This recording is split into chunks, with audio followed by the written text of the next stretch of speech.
그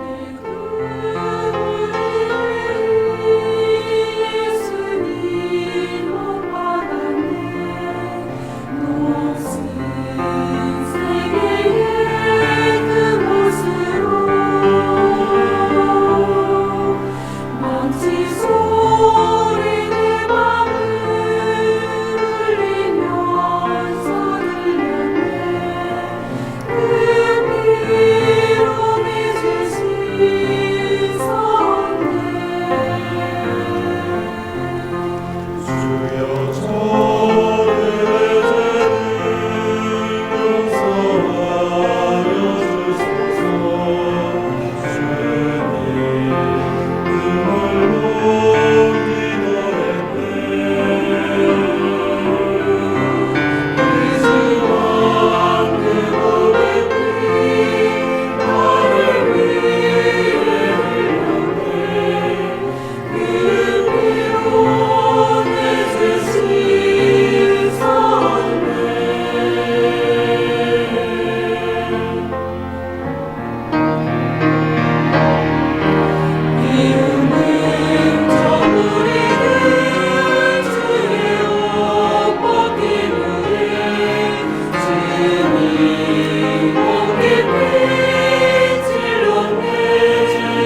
예, 감사합니다. 우리 성경을 보시겠습니다. 창세기 27장입니다.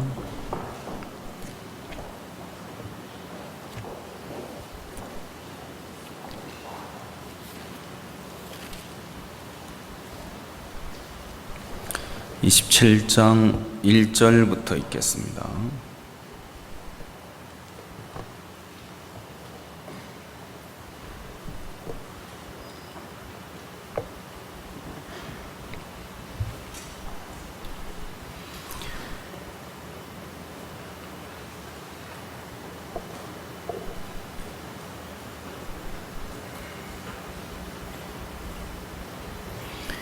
이삭이 나이 많아 눈이 어두워 잘 보지 못하더니 맏아들 에서를 불러 가로되 내 아들아 하매 그가 가로되 내가 여기 있나이다 하니 이삭이 가로되 내가 이제 늙어 어느 날 죽을는지 알지 못하노니 그런즉 내 기구 곧 전통과 활을 가지고 들에 가서 나를 위하여 사냥하여 나의 즐기는 별미를 만들어 내게로 가져다가 먹게 하여 나로 죽기 전에 내 마음껏 네게 축복하게 하라.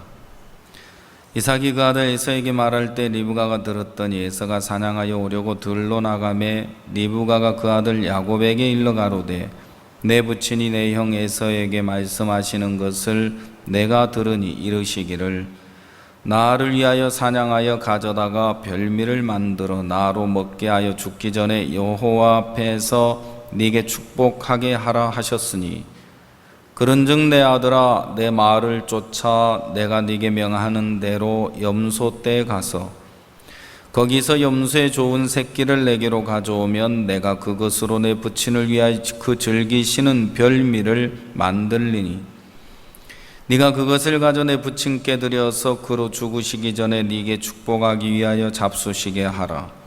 야곱이 그 모친 리브가에게 이르되 내 형 에서는 털 사람이요 나는 매끈매끈한 사람인즉 아버지께서 나를 만지실진대 내가 아버지께 속이는 자로 베일지라 복은 고사하고 저주를 받을까 하나이다.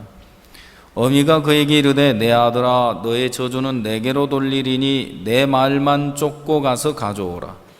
그가 가서 취하여 어미에게로 가져왔더니 그 어미가 그 아비의 즐기는 별미를 만들었더라. 리브가가 집안 자기 처소에 있는 맏아들 에서의 좋은 의복을 취하여 작은 아들 야곱에게 입히고 또 염소 새끼의 가죽으로 그 손과 목에 매끈매끈한 곳에 꾸미고 그 만든 별미와 떡을 자기 아들 야곱의 손에 주매 야곱이 아버지에게 나아가서 내 아버지여 하고 부른데 가로되 내가 여기 있노라. 내 아들아 네가 누구냐? 야곱이 아비에게 대답하되 나는 아버지의 맏아들 에서로소이다. 아버지께서 내게 명하신 대로 내가 하였사오니 청컨대 일어나 앉아서 내 사냥한 고기를 잡수시고 아버지의 마음껏 내게 축복하소서. 이삭이 그 아들에게 이르되 내 아들아 네가 어떻게 이같이 속히 잡았느냐? 그가 가로되 아버지의 하나님 여호와께서 나로 순적히 만나게 하셨음이니이다. 이삭이 야곱에게 이르되 내 아들아 가까이 오라. 네가 과연 내 아들 에서인지 아닌지 내가 너를 만지려 하노라. 야곱이 그 아비 이삭에게 가까이 가니 이삭이 만지며 가로되 음성은 야곱의 음성이나 손은 에서의 손이로다 하며 그 손이 형 에서의 손과 같이 털이 있으므로 능히 분별치 못하고 축복하였더라. 이삭이 가로되 네가 참 내 아들 에서냐? 그가 대답하되 그러하니이다. 이삭이 가로되 내게로 가져오라. 내 아들의 사냥한 고기를 먹고 내 마음껏 네게 축복하리라. 야곱이 그에게로 가져가매 그가 먹고 또 포도주를 가져가매 그가 마시고 그 아비 이삭이 그에게 이르되 내 아들아 가까이 와서 내게 입맞추라. 그가 가까이 가서 그에게 입맞추니 아비가 그 옷에 향취를 맡고 그에게 축복하여 가로되 내 아들의 향취는 여호와의 복주신 밭의 향취로다. 하나님은 하늘의 이슬과 땅의 기름짐이며 풍성한 곡식과 포도주로 네게 주시기를 원하노라. 만민이 너를 섬기고 열국이 네게 굴복하리니 네가 형제들의 주가 되고 내 어미의 아들들이 네게 굴복하며 네게 저주하는 자는 저주를 받고 네게 축복하는 자는 복을 받기를 원하노라. 이삭이 야곱에게 축복하기를 마침에 야곱이 그 아비 이삭 앞에서 나가자 곧 그 형 에서가 사냥하여 돌아온지라. 여기까지였습니다. 여러분 안녕하십니까? 예, 월드캠프 치르느라고 정신없이 시간을 보냈는데 12일이라는 기간이 그냥 하루 만에 후딱 지나가 버린 듯한 마음이 들고, 또 한편으로는 도둑 맞은 듯한 마음이 들고, 또 그 짧은 기간 하나님이 행하신 일들을 생각해 보면 너무나 소망스럽고 행복하고 감사한 마음이 많습니다. 화요일 날 아침에 잠비아 장관님하고 수행원을 만나서, 이분이 저번에 몇 달 전에 와서 박 목사님을 뵙고 구원을 받았어요. 그리고 잠비아 대통령의 거의 실세나 다름없는 분이고, 현재 잠비아 국가에서 기부를 받은 그 땅에 공사를 진행하고 있는데, 우리가 하는 일을 온 마음으로 돕고 이렇게 함께하는 분이에요. 근데 이제 저번에는 목사님을 만나서 구원을 받고 갔는데, 이분이 구체적으로 마인드 강연에 대한 이제 내용을 잘 모르시는 거예요. 그래서 그날 오후에 출발을 하시는데, 오전에 마인드 강연에 대한 부분, 그리고 앞으로 잠비아에서 우리가 어떻게 일을 하고 싶다, 그런 부분을 이제 쭉 설명을 드리게 됐어요. 그런 부분을 이제 설명을 드리게 됐는데, 이분이 그러면서 제가 무슨 얘기를 했느냐 하면, 어떤 나라는 목사님이 들어가셔서 대통령을 만나고, 그래서 앞으로 MOU를 체결을 해서 앞으로 마인드 교육을 하겠다, 그리고 IYF에게 청소년 문제를 맡기겠다, 그렇게 해서 대통령하고는 이제 이야기가 잘 됐는데, 밑에 있는 사람들이 움직여 주질 않아 가지고 진행이 안 되는 나라가 있는 거예요. 어떤 나라는 대통령이 지시가 딱 떨어지자마자 밑에 사람들이 발빠르게 막 움직이면서 일이 빠르게 진행되는 곳도 있고,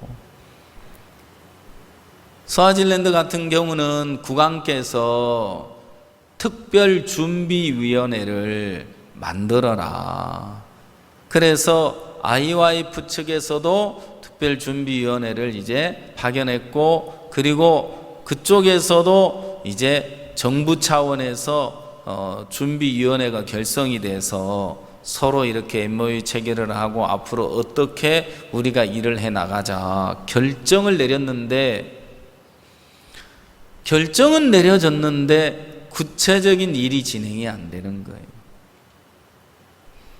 그래서 이제 최근에 그 교육부 장관님이, 야, 우리가 MOU 체결도 했고 국왕께서 청소년 문제를 IYF에 맡겨서 이걸 진행하라고 했는데, 야, 그동안 진행된 게 아무것도 없구나.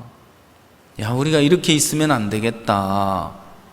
그래가지고 이제 급히 연락이 와서 이 스와질랜드에 이제 막 일이 진행이 되고 있는 거예요. 어떤 경우는 밑에 사람들은 막 좋다 그러는데 또 대통령하고 연결이 안 돼가지고 일이 진행이 안 되는 나라도 있고요. 그래서 이제 그런 상황을 쭉 설명을 했어요. 그래서 우리는 목사님과 대통령께서 만나시고, 그래서 구체적으로 잠비아의 마인드 교육을 활성화시키면 좋겠다.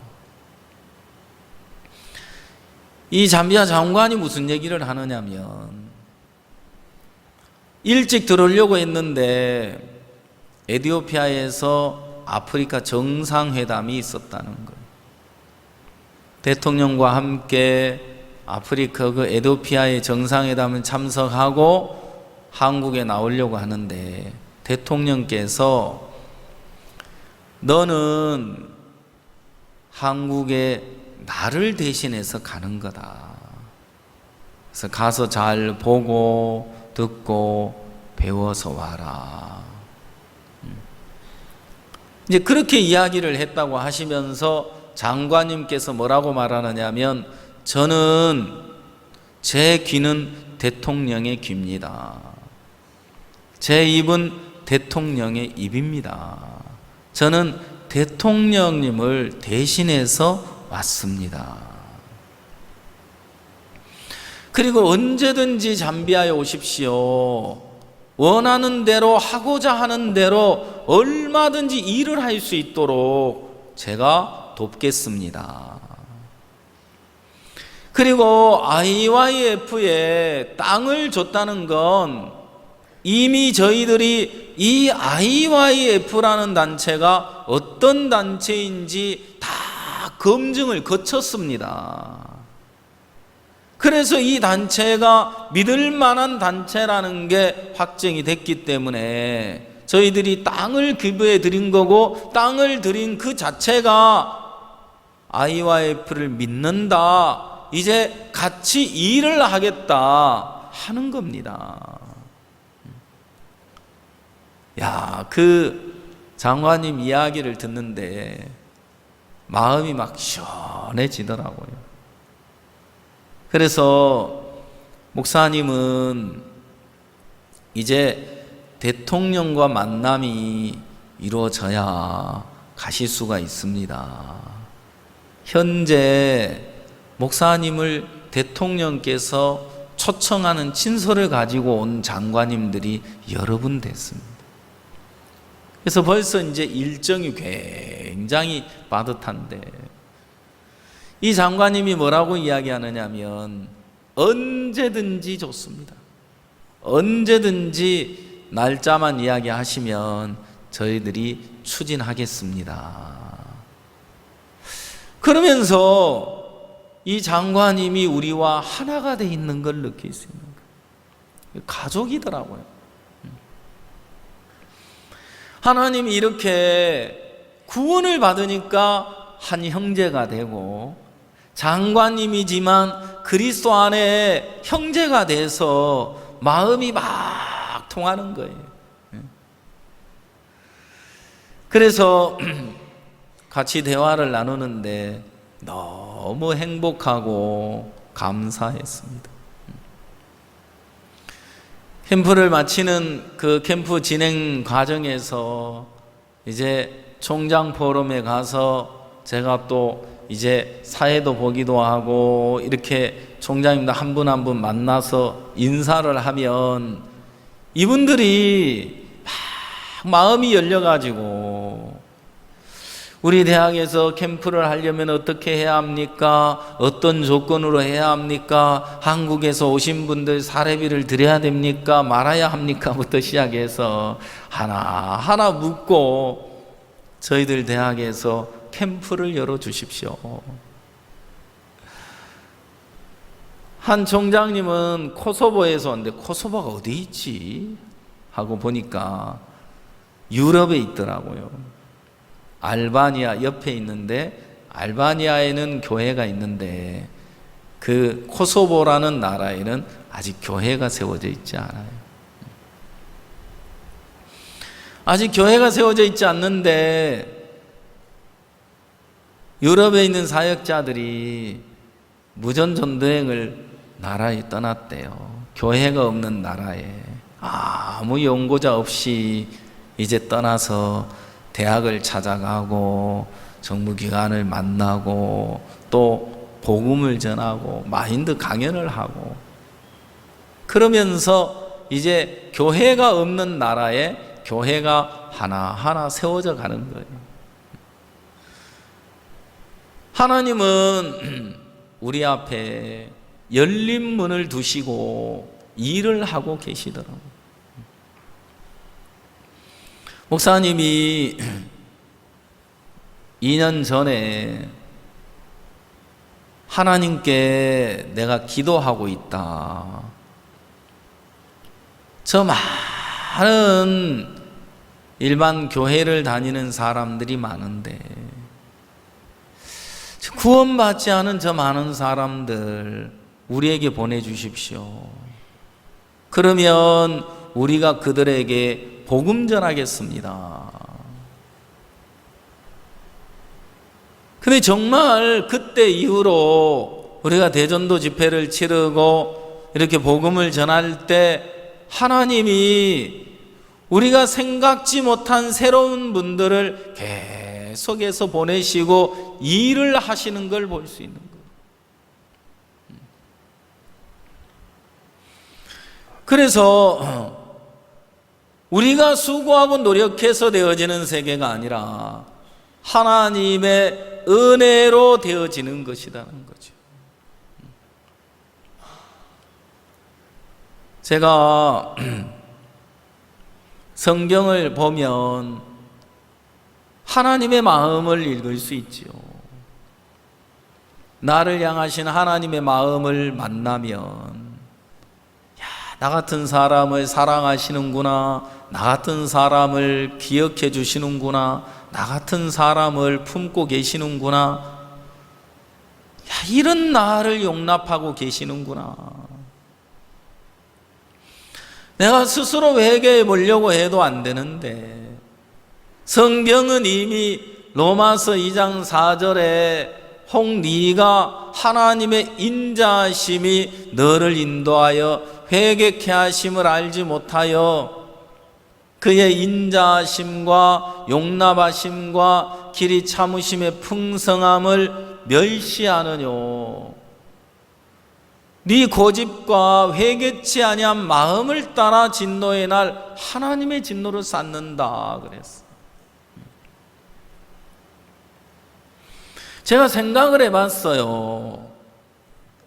내가 1년을 살았다, 2년을 살았다, 10년 세월을 보냈다, 내 방법 믿고 내 생각 믿고 내 나름대로 열심히 몸부림을 치며 10년 세월을 살아봤는데 안 되더라, 실패를 했다, 망했다. 그 결론이 딱 지어지면, 그 결론이 나면 그래 10년 동안 나를 믿고 살아와 봤는데 나는 이제 망했어, 실패했어. 그러면 이미 실패한 나에 대해서 선을 딱 긋고 이제는 나 안 믿겠습니다. 내가 나를 믿는 것보다 주님을 믿는 게 낫지 어찌 나를 믿겠습니까? 그렇지만 내가 어리석어서 나를 믿고 10년 세월을 달려와 봤는데 다 망했습니다. 이제 주님을 믿겠습니다. 그러려면 마음에 선을 지어야 된다는 거죠.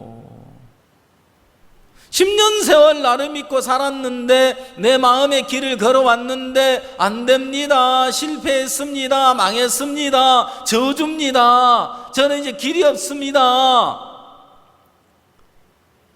그러면 선을 그어야 되는데 망했다고 하면서 실패했다고 하면서 주님으로 사는 게 아니라 자기로서 사는 걸 보면 아직 선을 긋지 않고 있더라. 자, 스스로 돌이킬 수 없기 때문에 혹 네가 하나님의 인자하심이 너를 인도하여 회개케 하심을 알지 못하여, 하나님이 그런 우리를 그런 나에게서 회개케 하시고 돌이키게 하셔서 나를 믿는 데서 예수님을 믿는 세계로 옮겨주시고 돌이키게 하시는 걸 볼 수 있다는 겁니다. 이번에 목사님께서 내 안에 있는 나 아닌 나, 그 신간을 이렇게 쓰셨는데, 거기에 유인철이라는 형제, 그 유인덕이라는 형제가 나오는데, 제가 강남에 있을 때 그 형제 결혼을 시켰거든요. 이 형제가 마음도 약하고 생각도 많고 그러는데, 저는 그 형제 과거를 몰랐어요. 결혼을 진행하다 보니까 형제가 전에 막 사단에게 잡혀서 치료도 받고 막 악령에 잡혀서 그렇게 살았던 이야기를 하더라고요.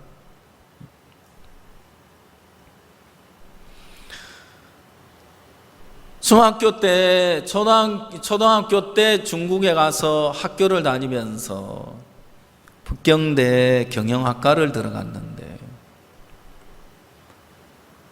자기가 이렇게 시험을 쳤는데 너무너무 잘하더라는 거죠. 교수님도 칭찬을 하고, 유학생들 중에 자기가 제일 잘났다는 생각입니다.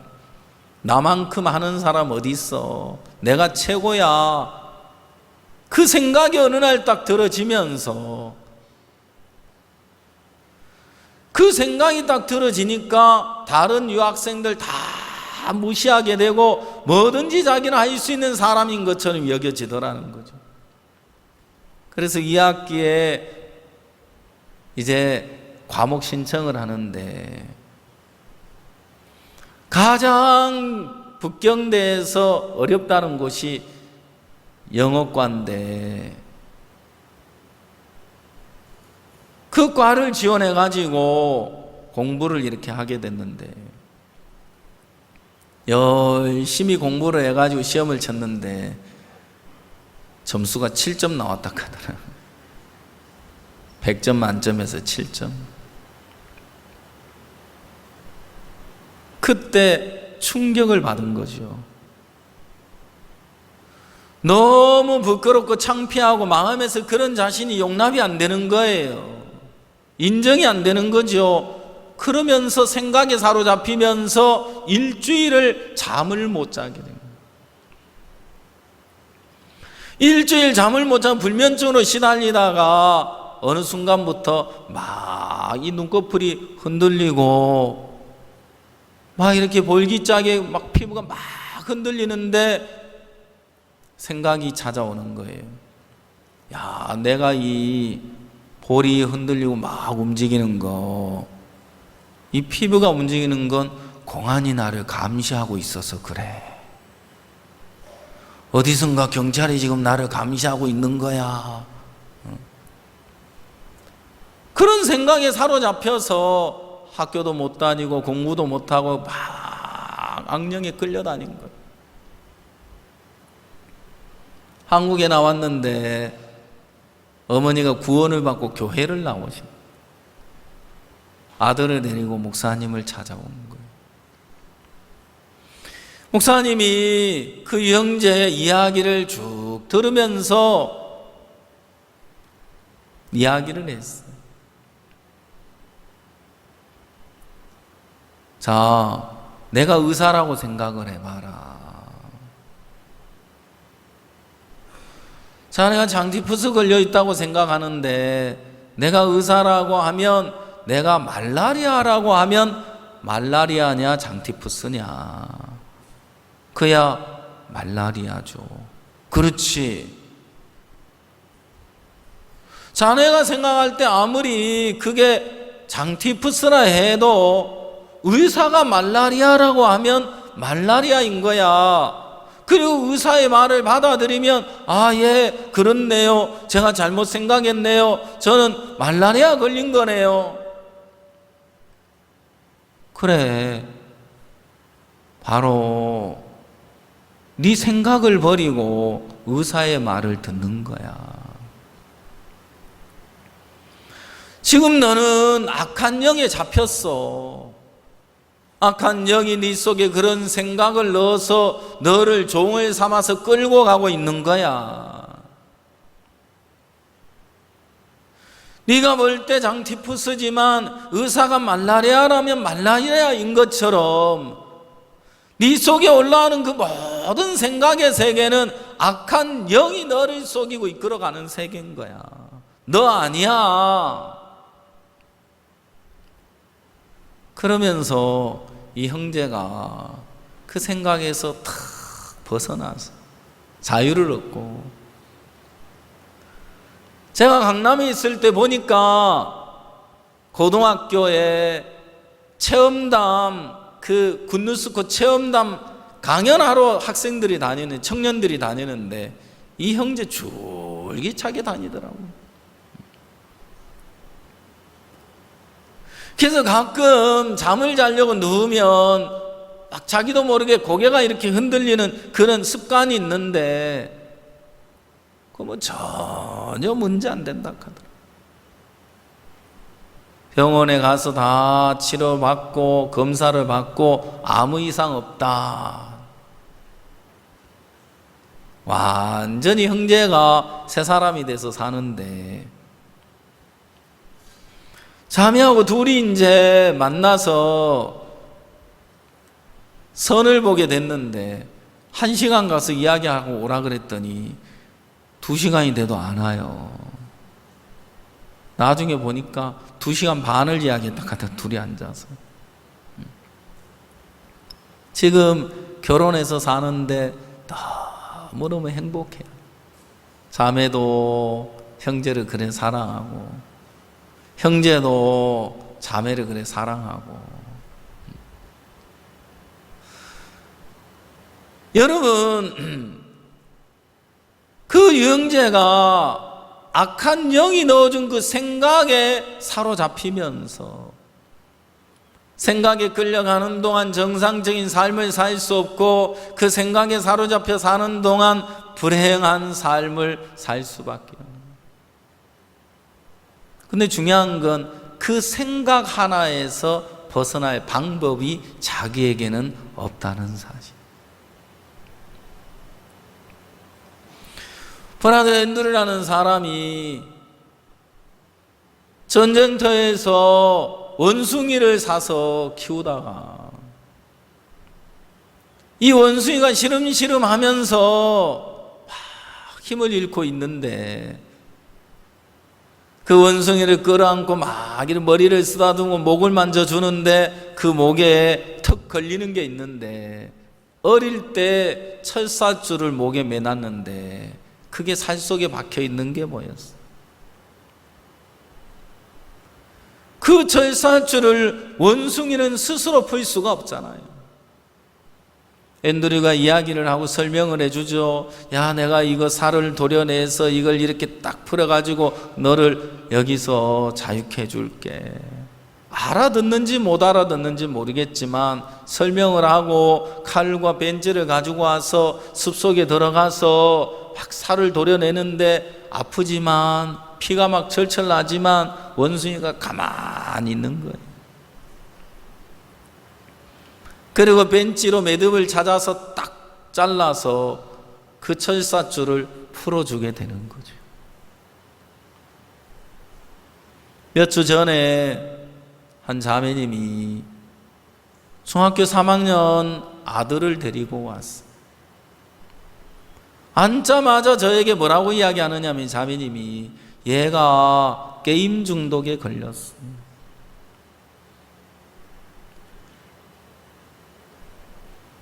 이 아이가 그 얘기를 듣자 바로 얼굴을 붉히면서 어머니를 향해 막 노려보더니, 그러면서 뭐라고 말을 하는데 내 귀에 들리질 않았어요. 야, 잠깐만, 너 나를 좀 봐라. 조금 전에 뭐라고 했지? 아니요. 아니야, 괜찮아. 조금 전에 어머니에게 뭐라고 이야기했는지 나에게 이야기해봐. 게임 중독 아니라고요? 엄마는 지금 게임 중독이라고 말하는데 난 게임 중독 아닌데 왜 이런 식으로 늘 항상 이야기하느냐. 이게 한두 번이 아닌 것 같아 보니까. 그래? 그러면 내가 너를 테스트 한번 해볼게. 이야기 들어봐.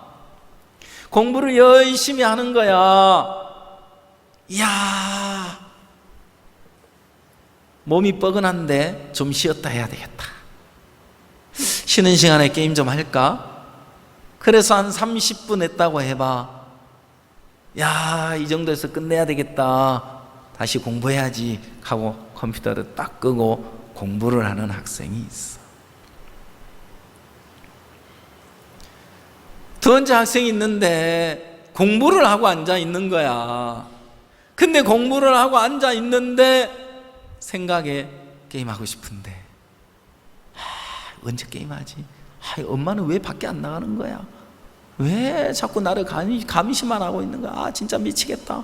그러면 공부하는 내내 게임하고 싶어. 그러다가 이제 공부를 마쳤어.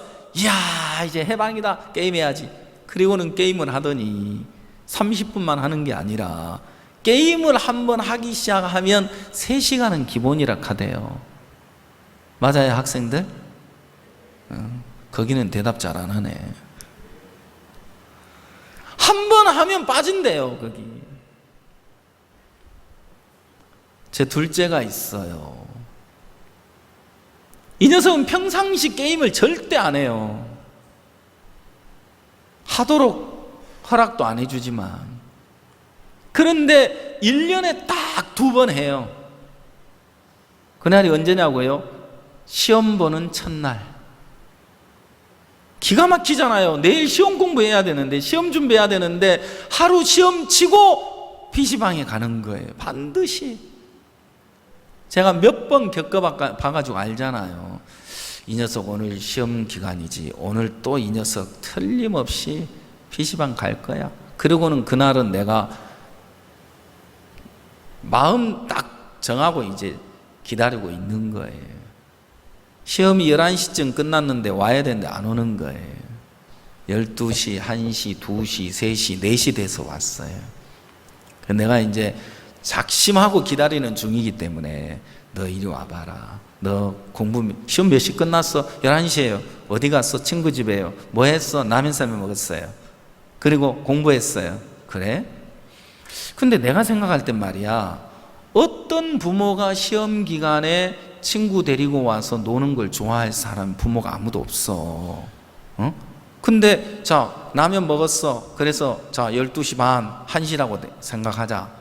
그리고 1시부터 4시까지 뭐 했어? 이걸 설명을 못 하는 거죠, 이제. 이걸 나름대로 설명은 하는데 저를 이길 수는 속일 수는 없잖아요. 그래? 알았어. 그럼 그거 1시간 했다고 쳐. 그 다음에 또 뭐 했어요? 그래, 뭐 했어요? 또 그렇다고 쳐. 근데 못 당하는 거예요. 딱 덜미가 잡혀. 너 게임하고 왔지? 고개를 푹. 그 게임을 하면 3시간은 한 번 하면 3시간은 좋게 해야 된대. 이 아이에게 제가 설명을 했어요. 자, 두 번째 아이는 게임 중독이다. 그리고 신문에 보니까 40분 이상 게임을 한 번에 40분 이상 하는 아이는 게임 중독이래요. 신문에서 이론상은 그래요. 근데 40분 하고 게임을 끝내는 아이가 어디 있겠어요? 제가 볼 때는 여기 있는 아이들, 여기 있는 학생들 집에 가면 딱 컴퓨터 앞에 앉으면 이게 뭐 이렇게 할 텐데 40분 넘기는 학생들이 거의 거반 차지할 것 같아요. 이 학생이 고개를 떨구더니, 자, 너는 어느 쪽이냐? 두 번째요. 그러면 게임 중독이냐 아니냐? 게임 중독이네요. 부모들은 너 언제까지 게임만 하고 있을 거야 꾸짖고 하잖아요. 얼마나 엄마가 닥달을 했는지 감정이 받쳤어요. 제가 하나하나 짚어가니까 이제 듣는 거지요. 마음을 끌어내기 시작하니까 아이가 마음에 막 이제 끌려오는데 조금 수그러들면서 제 이야기를 들으니까 엄마가 힘이 났어요. 그래서 또 한마디 하더라고요. 얘가요, 엄마를요, 패 죽이고 싶대요. 세상에. 그러니까 아이가 또 얼굴빛이 가는 거예요. 그러면서 엄마를 쳐다보면서 그 얼굴 표정에서 아, 그렇게 말했구나 하는 걸 읽을 수 있었어요. 근데 중요한 건요, 자기는 그러고 싶지 않다는 거죠. 내가 그러고 싶어서 그러는 줄 알아. 엄마가 자꾸만 내가 게임 중독 아닌데 게임 중독자로 나를 몰아세우니까 그렇지. 이제 이게 읽혀지는 거예요, 이게. 근데 얘가요, 이렇게 말해요 하는 순간 엄마를 딱 쳐다보면 에이씨 하더니 고개를 떨구면서 눈물을 흘리더라고. 너가 많이 힘들구나. 너 많이 힘들지. 너 그러고 싶지 않지. 너도 엄마를 향해 그런 감정, 그런 표현 쓰는 자체가 고통스럽지, 괴롭지. 괴롭지요.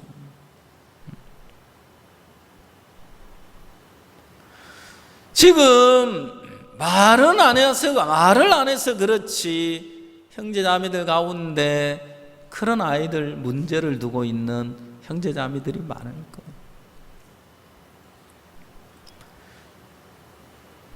이 아이를 다그치고 꾸짖고 아무리 지적을 해도 아이는 벗어날 수 없어요. 자, 보십시오. 그렇게 꾸짖고 있는 엄마도 이 아이 못 건져주잖아요. 이해돼요? 무슨 말인지? 자, 이렇게 꾸짖고 있는 엄마도 지금 못 건져내주는데 아이가 어떻게 스스로 나올 수 있겠느냐는 거지요. 아이는 거기서 스스로 나올 수 없어서 그 속에 갇혀 있는 거예요. 고통스럽지만, 괴롭지만, 슬프지만, 내가 엄마를 패 죽이고 싶어, 그렇게 막 고함을 지르고 있는 아이 마음이 정상적이겠느냐는 거죠. 웃으면서 그렇게 할 수 있겠느냐는 거죠. 그 아이 마음이, 눈물을 보면 이 아이 마음이 얼마나 지금 고통스러워하고 있는지를 느낄 수 있는 거예요.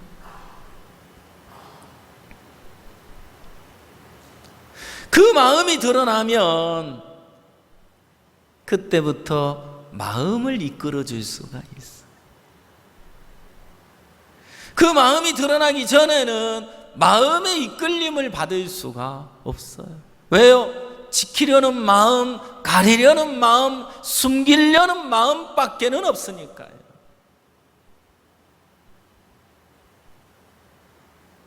제가 오늘 창세기 27장을 읽었는데,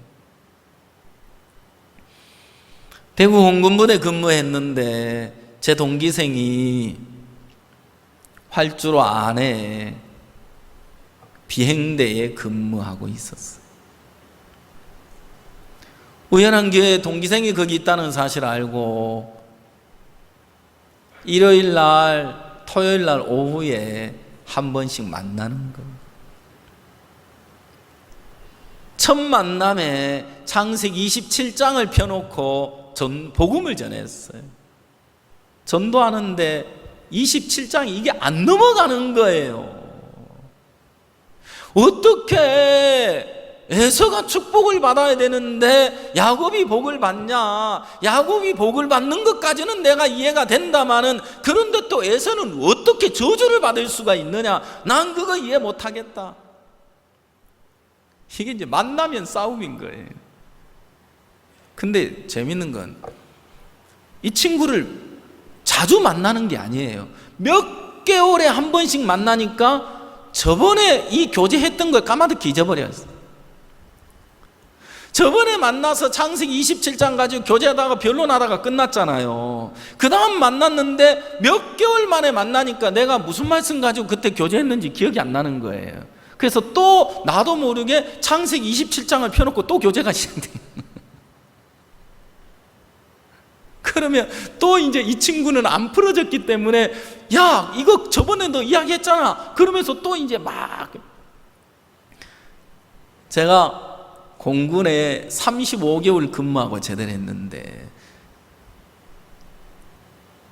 몇 개월에 한 번씩 만났으니까 한 대여섯 번 만났다고 봐야 되겠죠.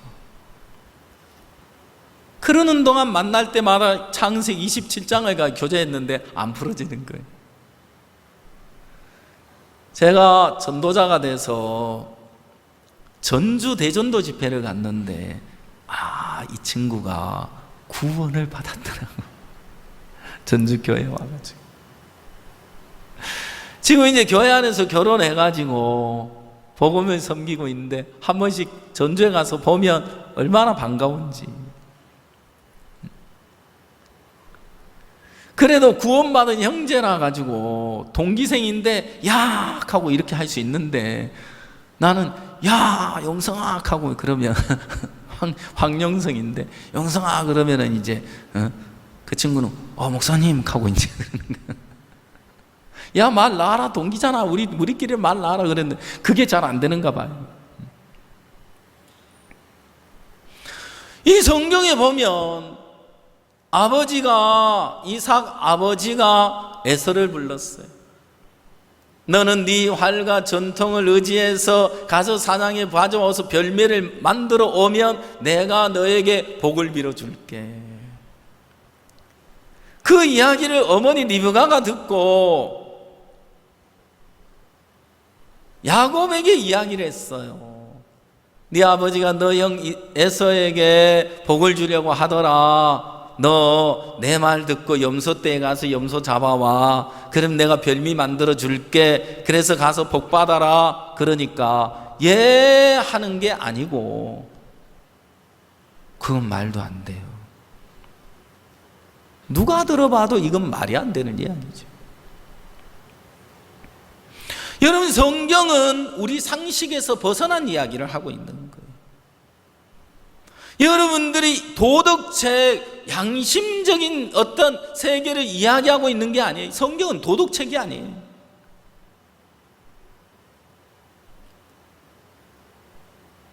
많은 사람들이 내가 죄를 짓는데 죄인이지 어떻게 의인이야 말도 안 돼. 그렇지만 그 죄를 위해 예수님이 죽으셨잖아요. 우리를 의롭게 하셨잖아요. 그러면 의인이죠. 근데 이제 뭐라고 말하는지 알아요? 내가 의인인 건 믿겠다. 거룩하게 된 건 믿겠다. 그러나 내가 거룩하게 살려고 하는데 마음이 오래가지 않더라. 마음이 또 변하더라. 근데 내가 어떻게 거룩하다고 말하느냐? 그래서 나는 거룩하게 되려고 노력하고 있다. 이 도대체 어느 게 맞는지를 모르겠어요. 교제를 하다 보면 죄인입니까? 의인입니까? 아주 단순한 질문인데 예, 죄인이지요. 천국엔 죄인이 갑니까? 의인이 갑니까? 예, 의인이 가지요. 당신은 죄인입니까? 의인입니까? 저야 죄인이지요. 그러면 당신은 천국 가나요? 지옥 가나요? 저야 천국 가죠. 예? 다시 질문해 볼게요. 천국엔 죄인이 갑니까? 의인이 갑니까? 의인이 가지요. 당신은 죄인인가요? 의인인가요? 죄인이지요. 그럼 당신 천국 가겠습니까? 지옥 가겠습니까? 저야 천국 가죠. 아니, 의인이 천국 가잖아요. 선생님은 죄인이시잖아요. 그러면 죄인은 어디가? 지옥 가죠. 그러면 선생님은 어디 가시겠어요? 저야 천국 가죠. 이 싸움이 끝도 없이 되는 거예요. 지금 여러분들이 제3자가 돼서 들어보니까 말이 돼요, 안 돼요? 말이 안 되는 이야기인데 본인은 말이 돼요. 왜 천국 간다는 이야기를 하고 있는 줄 아세요? 죄인이지만 내가 하나님을 섬기고 있으니까, 내가 봉사했으니까, 내가 이렇게 하나님을 섬겼으니까 하나님이 날 기억해 주지 않겠나라는 막연한 생각을 가지고 나는 천국 간다고 이야기하고 있는 거예요. 그러나 그 생각을 따라 천국 가는 게 아니고요, 성경은 의인이라야 천국에 갈 수 있다고 말하는 거예요. 어제도 한 분과 상담을 했는데 똑같은 이야기를 하는 거예요. 하나님이 나를 거룩하게 하셨다는 건 믿는다. 그러나 내가 그 마음이 변하지 않기를 바라는데 변하더라. 그래서 내가 살다 보니까 또 행동이 변하고 마음이 바뀌고 막 이렇게 죄악 속에 살게 되는데, 내가 거룩하게 살려고 노력하지만 잘 안 되더라.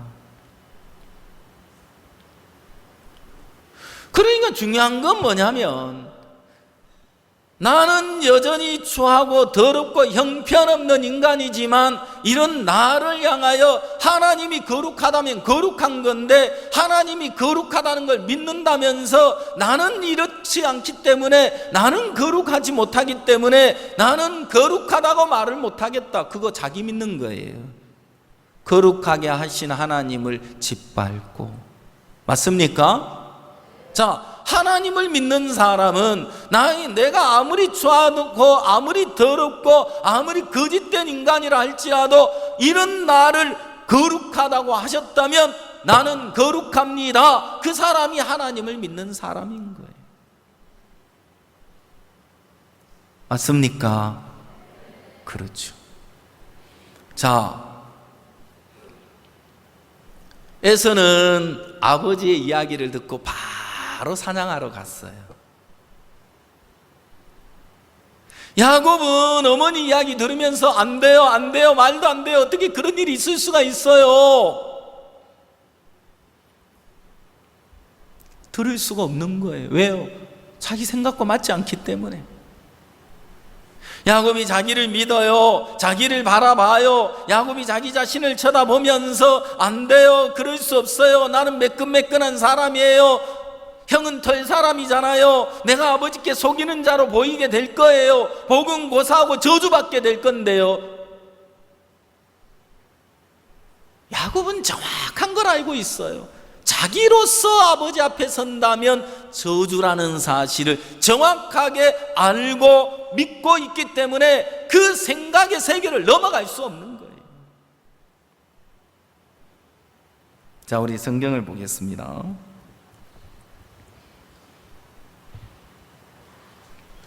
11절을 보겠습니다. 11절, 12절을 제가 읽고 13절을 여러분 읽으십시오. 야곱이 그 모친 리브가에게 이르되 내 형에서는 털 사람이 나는 매끈매끈한 사람인즉 아버지께서 나를 만지실진데 내가 아버지께 속이는 자로 베일지라 복은 고사하고 저주를 받을까 하나이다.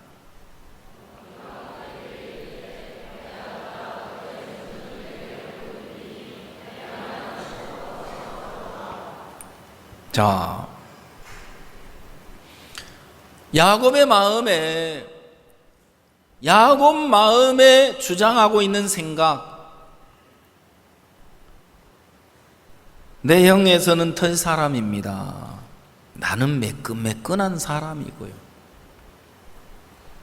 아버지께서 나를 만지실진데 내가 아버지께 속이는 자로 베일지라 복은 고사하고 저주를 받을까 하나이다. 자, 야곱 마음이죠, 그죠? 야곱의 생각이죠, 그죠? 자, 그런 야곱에게 들려오는 어머니의 음성은 전혀 달랐어요. 맞습니까? 예. 자, 그럼 좋습니다. 자, 어머니에게서 들려오는 이야기는 그 어머니의 음성을 들으려면 자기 속에서 들려오는 소리를 무시해야 됩니다. 야곱이 자기 생각을 믿고 자기 마음을 주장하는 동안 리브가의 음성을 이제 무시해야 되고 거절해야 되고 밀어내야 된다 이 말입니다. 그러나 어머니의 말씀을 들으려고 한다면 야곱은 자기 생각을 부인해야만 한다는 겁니다. 심지어 자기 속에 올라오는 생각뿐만 아니라 자기 자신까지도 부인해야만 지금 들려오는 어머니의 음성을 들을 수 있고 따를 수 있고 받을 수 있다는 것입니다.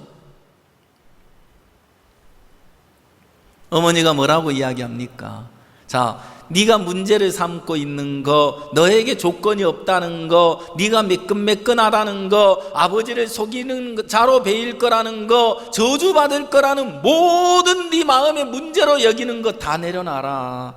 그리고 나를 믿어라. 그리고 내 마음만 듣고 가라. 가서 염소떼 잡아와라. 염소 잡아오면 내가 별미 만들어 줄게. 그리고 아버지께 나가서 복을 받아라. 자, 너의 저주는 나한테 다 돌려라.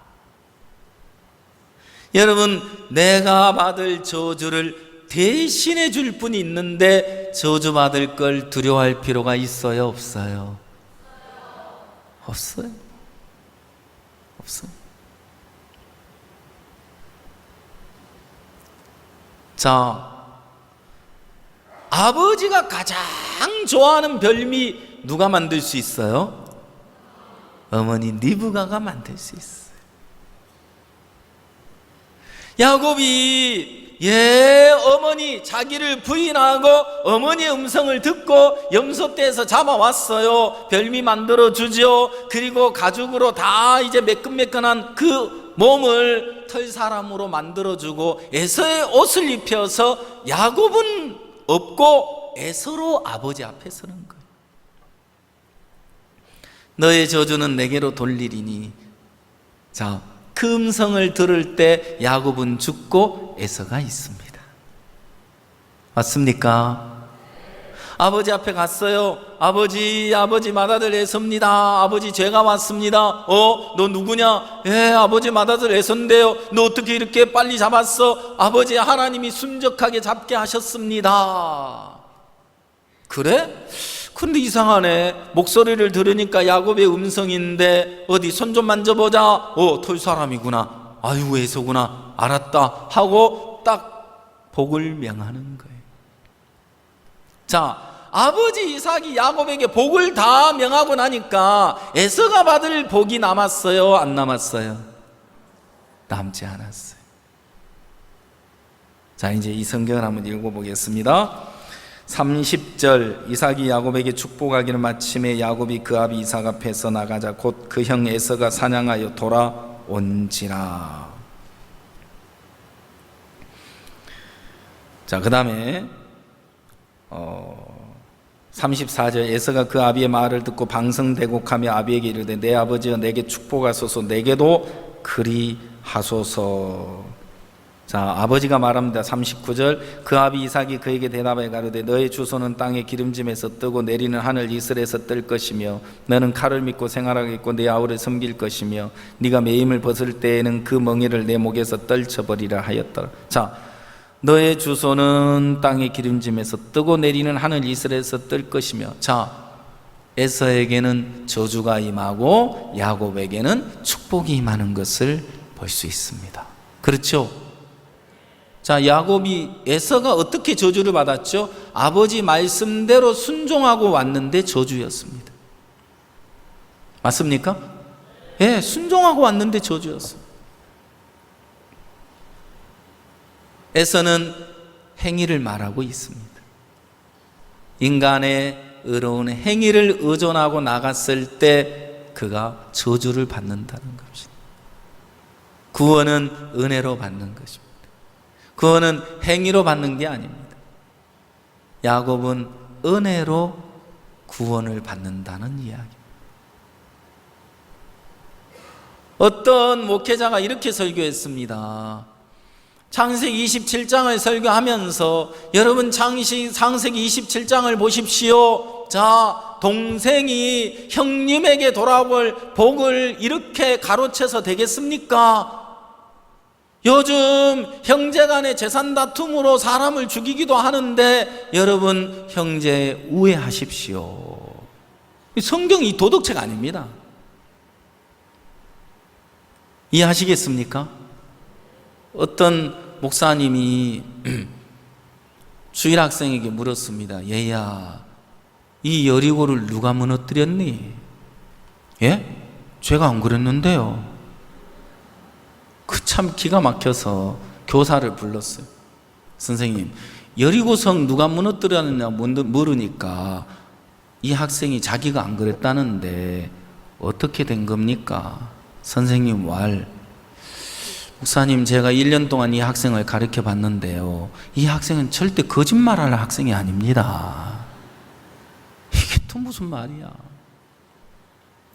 어이가 없어서 장로님을 찾아가서, 장로님, 이 주일 학생이 여리고성 누가 무너뜨리냐니까 자기가 안 그랬다 하고, 교사에게 물으니까 이 학생 절대 거짓말 학생 아니라 하고 그러는데, 장로님, 이 일이 어떻게 된 겁니까? 목사님, 그거 쌌는데 돈이 얼마가 드나요? 그냥 우리가 싸주면 안 됩니까? 성경을 전혀 모르는 이야기죠. 창세기 27장에 예수님의 이야기가 전혀 나오지 않습니다. 예수님의 단어가 전혀 나오지 않지만 창세기 27장에는 예수님의 이야기가 나타나 있습니다. 리브가는 예수님의 그림자입니다. 야곱은 자신을 부인하고 자기 생각을 버리고 어머니 말씀대로 믿고 나가겠습니다. 아버지 앞에 나가서 너 누구냐? 아버지 맏아들 에서입니다. 벌벌벌 떨면서 내가 여기서 잘못 말하면 저주받을 텐데, 아이고 아버지께 속이는 자로 매일 텐데 어떡하지 불안에 떨며 그렇게 이야기했겠습니까? 담대하게 이야기했겠습니까? 그냥 불안에 떨면서 이야기하는 게 아니에요. 담대하게 이야기하는 거예요. 무엇 때문에요? 어머니를 믿는 믿음이 야곱을 아버지 이삭 앞에 담대히 서게 하는 거예요. 이삭은 하나님의 그림자예요. 오늘 하나님을 섬기는 신앙인의 두 부류의 모습을 이야기해 주고 있는 거예요. 여러분, 에서처럼 자기를 믿고 자기 생각을 쫓아가는 많은 사람들의 울부짖음이 있는 거예요.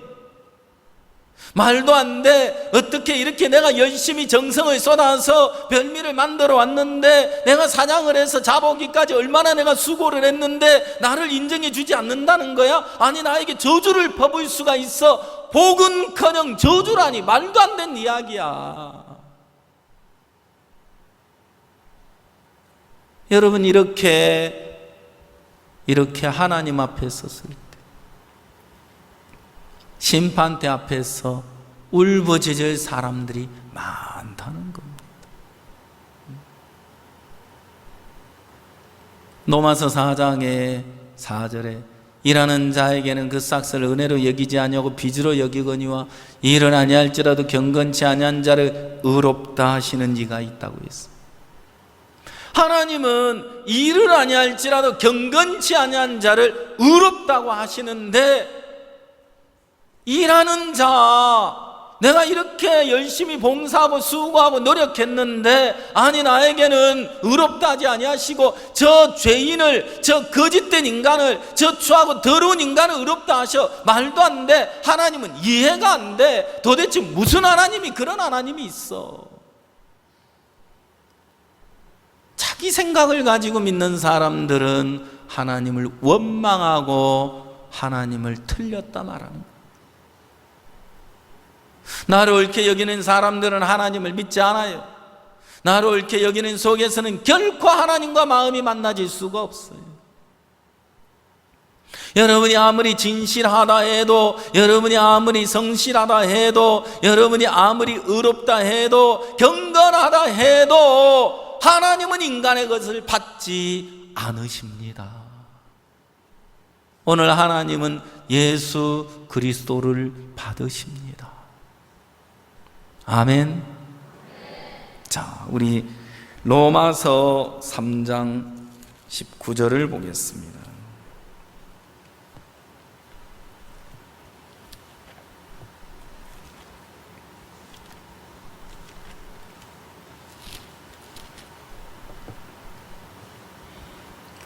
로마서 3장 19절 우리가 알고니와 물은 율법이 말하는 바는 율법 아래 있는 자들에게 말하는 것이니 이는 모든 입을 막고 온 세상으로 하나님의 심판 아래 있게 하려 함이니라. 그러므로 율법의 행위로 그의 앞에 의롭다 하심을 얻을 육체가 없나니 율법으로는 죄를 깨달음이니라. 21절 다 같이 읽겠습니다. 시작.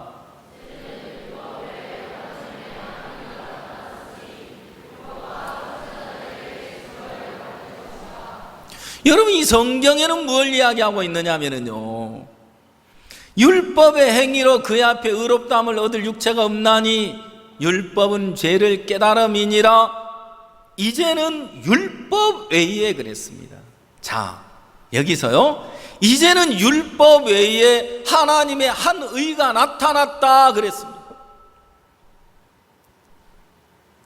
여러분은 이제 결정하셔야 됩니다.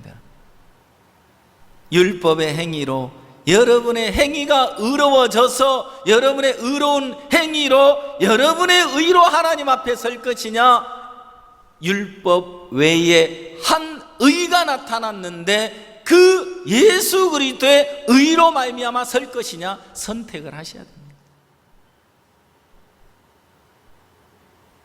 이제는 율법 외에 하나님의 한 의가 나타났습니다. 그를 만나면, 그를 깨닫게 되면 내 의가 얼마나 더럽고 거짓되고 무익한 것인가를 발견하게 될 겁니다. 여러분, 이제는 율법 외에 하나님의 한 의가 나타났습니다. 이제는 내 의 외에, 나 외에 나로 말미암는 것 말고, 이제는 내 의로 말미암는 것 말고 하나님의 한 의가 나타났으니 오늘 예수 그리스도를 믿음으로 말미암아 미치는 의인이 차별이 없느니라. 아멘. 차별이 없어. 자, 23절 보겠습니다. 모든 사람이 죄를 범하였음에, 자 22절, 곧 예수 그리스도를 믿음으로 말미암아 모든 믿는 자에게 미치는 하나님의 은이 차별이 없느니라.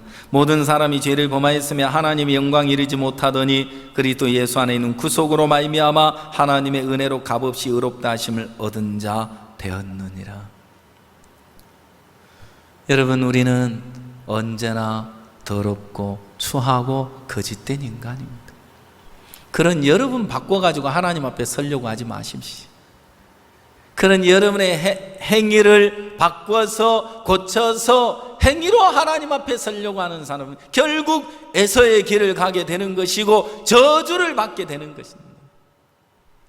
그러나 그런 나를 위하여 예수 그리스도의 구속으로 말미암아 하나님의 은혜로 값없이 의롭다 하심을 얻은 자 되었느니라 말씀하고 계시는데, 이게 하나님의 한 의가 나타난 겁니다. 아멘. 그렇습니다. 이제 여러분의 의로 설 것이냐, 예수 그리스도의 의로 설 것이냐. 내가 아무리 추하고 더러워도 하나님이 의롭다면 의로운 건데, 내가 더러워진다고 내가 추하고 더럽고 형편없는 행위가 나타난다고 하나님의 의가 변질되겠습니까? 하나님의 의가 변하겠습니까? 절대 그 의는 변하지 않습니다. 인간의 의는 변하고 추하고 더러운데, 인간의 의는 또 변질되고 또 변하고 달라질 수밖에 없는데 하나님의 의는 변하지 않습니다. 언제 어느 때 하나님이 부르실지라도 그 주님의 의로 말미암아 하나님 앞에 담대히 서게 될 줄 믿습니다. 여러분, 그 의가 여러분들을 하나님 앞으로 이끄실 겁니다. 그리고 하나님은 여러분에게서 그 의를 요구하실 겁니다. 여러분, 심판대 앞에 섰을 때 여러분의 의를 들고 선다면 저주고, 예수님의 의를 가지고 설 때 여러분들은 생명을 얻게 되는 것입니다. 이제 여러분 마음에 선을 긋고 결정을 하십시오. 끝까지 내 의를 고집할 것이냐, 내 의를 버리고 주님의 의를 믿을 것이냐. 그 순간부터 여러분 마음 안에 주님이 찾아오셔서 여러분 생을 주님이 이끌어 가시는 복된 삶이 될 줄 믿습니다. 주님 안에 모든 것 갖추어져 있습니다. 주님 안에 모든 것이 들어 있습니다. 그리고 그 주님을 위해서 살 때 가장 복되고 아름답고 귀한 삶이 되는 것입니다. 저는 그 주님이 내 안에 계시고 이제 나를 벗어버리고 예수님으로 사는 삶이 기쁘고 즐겁고 행복하고 그 주님을 이야기하는 삶이, 그 주님을 나누는 삶이, 주님의 마음을 이야기하는 그 시간이 즐겁고 행복하고 시간 가는 줄 모르고 살게 됩니다. 너무너무 복된 삶인데 오늘 여러분 마음 안에 그 주님이 계셔서 영원히 나를 떠나지 아니하시고 주님이 나를 지키시고 보호하시고 나와 함께 하시겠구나. 그 주님을 믿으십시오. 오늘 그 주님으로 말미암아 하나님 앞에 담대히 서게 됩니다. 이제 마음껏 복음을 전하며 주님을 증거하며 살게 해놓으셨습니다. 그래서 하나님 우리를 새로운 피조물이라고 하신 것입니다. 그래서 여러분 삶 속에 주님이 일하시고 역사하실 줄 믿습니다. 기도하겠습니다. 다 같이 주님 앞에 한 목소리로 기도하시겠습니다.